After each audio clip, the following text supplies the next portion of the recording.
सभी भक्तगणों को मेरा प्रणाम और नमस्कार। आज डोपो धमाका चैनल में अभी सभी जितने भी व्यूअर्स हैं हमारे सभी का स्वागत अभिनंदन है। आपको मैं गजेंद्र की मुक्ति का मार्ग बताया और गजेंद्र से पाठ जो पढ़ा जो सुना उससे लोग मुक्त होंगे। हमारा दूसरा वीडियो है जो मैं आज डाल रही हूँ। तो इसमें क्या है कि राजा बलि और इंद्र भगवान की है। इंद्र भगवान तो स्वर्ग के राजा थे, उन्हें घमंड हो गया था। और इधर क्या है, राजा बलि थे वो दैत्यराज थे। तो वो कौन थे? प्रहलाद जी के पौत्र जो बलि महाराज हैं, जो दैत्यों के राजा हैं। बलि महाराज को अपना परम संत कहते हैं। 12 भक्तों में बलि का नाम आता है। 12 भक्तों में बलि का नाम था। बलि महाराज के ने अपने गुरु शुक्राचार्य को प्रणाम किया। बोले, गुरु जी, देवताओं को हम कैसे परास्त कर सकते हैं? देवताओं से हम परास्त हो गए।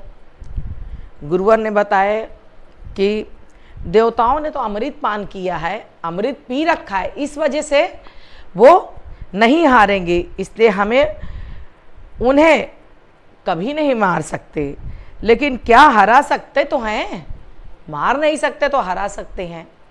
तो गुरु जी ने कहा, आचार्य जी ने कहा, राजन, अमृत पान करने वाले देवताओं को यदि परास्त करना है तो 3 बातों को याद रखना। पहला क्या? गौ की सेवा, मतलब गाय की सेवा, गुरु की सेवा और संत की सेवा। जो तीनों की सेवा करता है वो किसी को भी हरा सकता है। तो अमृत पान भी किया है तो क्या हो, मार नहीं सकते तो हरा सकते हैं। राजा बलि, गौ सेवा तो प्रत्येक व्यक्ति को करना चाहिए। आप यदि 5 बार मंदिर जाते हैं तो चलेगा, आप करोड़ों रुपए मंदिर को दान करें तो नहीं चलेगा।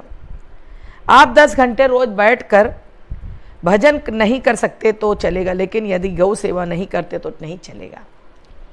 संत सेवा नहीं किया तो नहीं चलेगा। ब्राह्मण की सेवा नहीं किया तो नहीं चलेगा।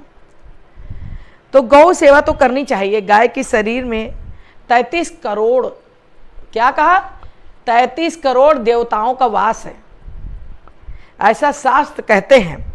बलि महाराज ने गाय की बड़ी निष्ठा से पूजा किया, गुरु की पूजा की, अतिथि का सत्कार किया। अतिथि मतलब कोई घर में मेहमान आ जाए तो उसका स्वागत और अभिनंदन करना चाहिए, चाय पानी पूछना चाहिए। उसी तरह उन्होंने क्या, अतिथि की सेवा करना चाहिए। एक दिन गुरु शुक्राचार्य ने कहा, बलि स्वर्ग जब खुश हो गए तो उन्होंने क्या कहा, जाओ बलि, तुम जाकर देवताओं पे चढ़ाई कर दो, मेरा आशीर्वाद है, तुम्हारी विजयश्री होगी।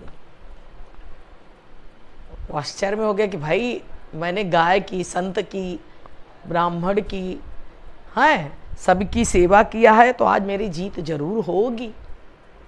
बलि महाराज ने सेना को साथ लेकर स्वर्ग पे चढ़ाई कर दिया। स्वर्ग ही नहीं बल्कि त्रिलोक पे भी कब्जा कर लिया उन्होंने। त्रिलोक के सम्राट बन गए राजा बलि। बलि महाराज त्रिलोकी के राजा हुए। मना स्थिति बन गई, देवता मारे मारे फिरने लगे, रोने लगे। और इंद्र को घमंड भी हो गया था। तो स्वर्ग किसने छीना? राजा बलि ने छीना। पुत्र के जीवन में संकट आता है तो सबसे पहले किसको दुख होता है? सबसे पहले माँ को दुख होता है।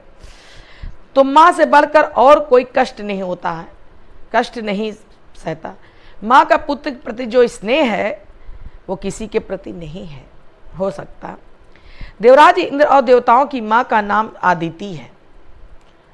आदिति अपने महल में आज उदास बैठी हैं, शांत बैठी। भगवान श्री कश्यप जी महाराज आदिति की से पूछा, कश्यप जी महाराज कौन है? उनके पति।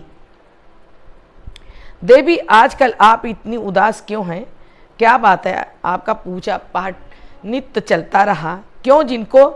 जिनको रोज मंदिर जाने की आदत होती है, एक दिन वे मंदिर नहीं जाते तो उनका मन उदास होता है। जिन लोगों के नियम से माला जाप करते हैं, अगर जैसे उनका पूरा ना हो, माला जपना ना हो, तो दिन भर अच्छा नहीं लगता।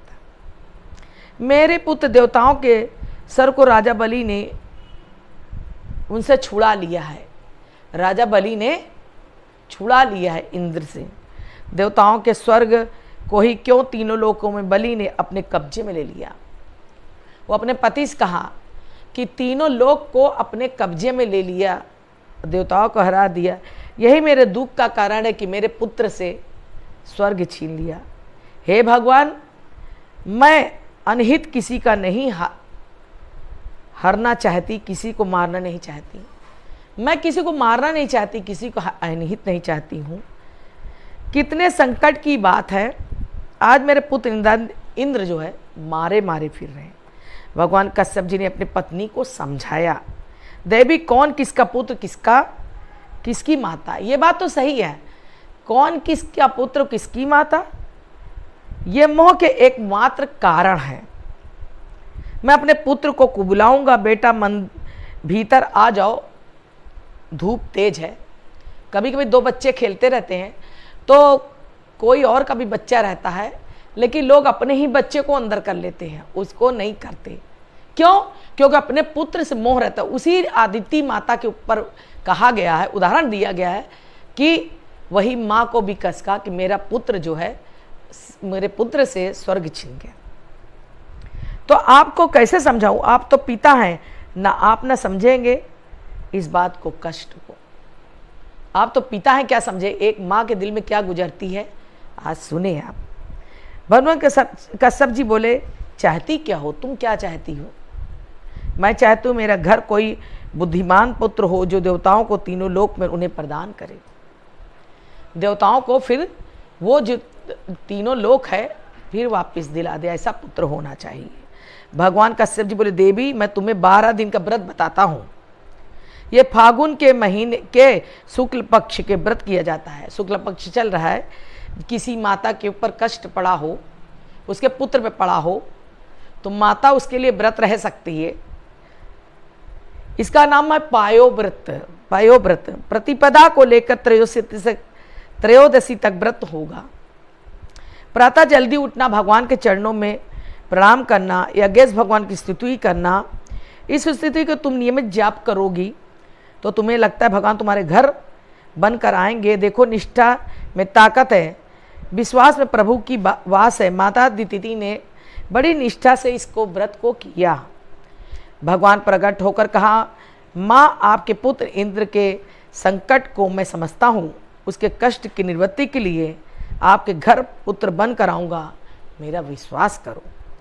उधर देवता लोग रोते रोते नारायण की शरण ले गए।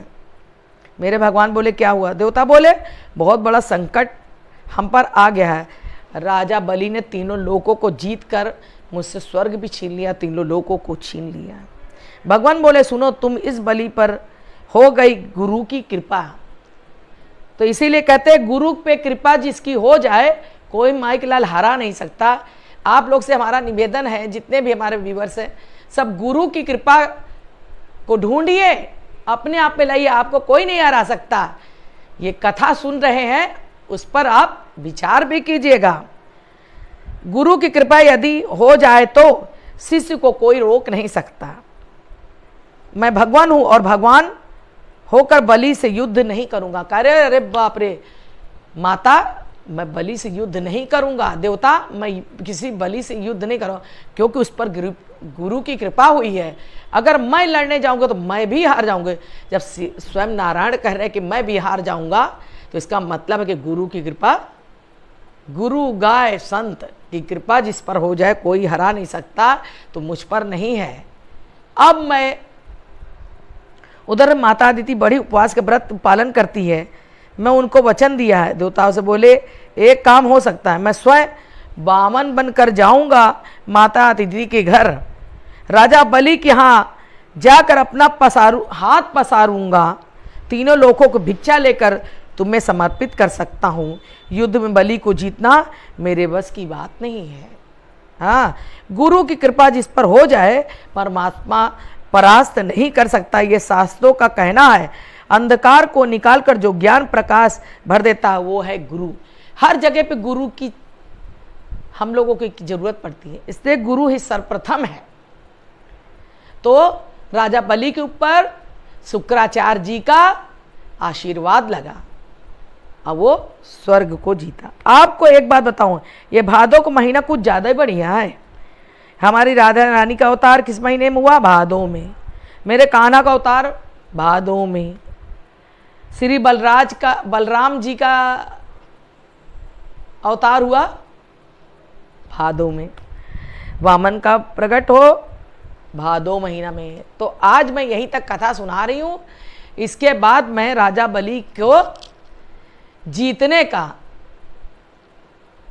राजा बलि से जीतने का नारायण कैसे जीतेंगे अब मैं आपको अपनी दूसरी वीडियो में बताऊंगी। बोलो वृंदावन बिहारी लाल की जय। श्री कृष्ण गोविंद हरे मुरारी, हे नाथ नारायण वासुदेवा।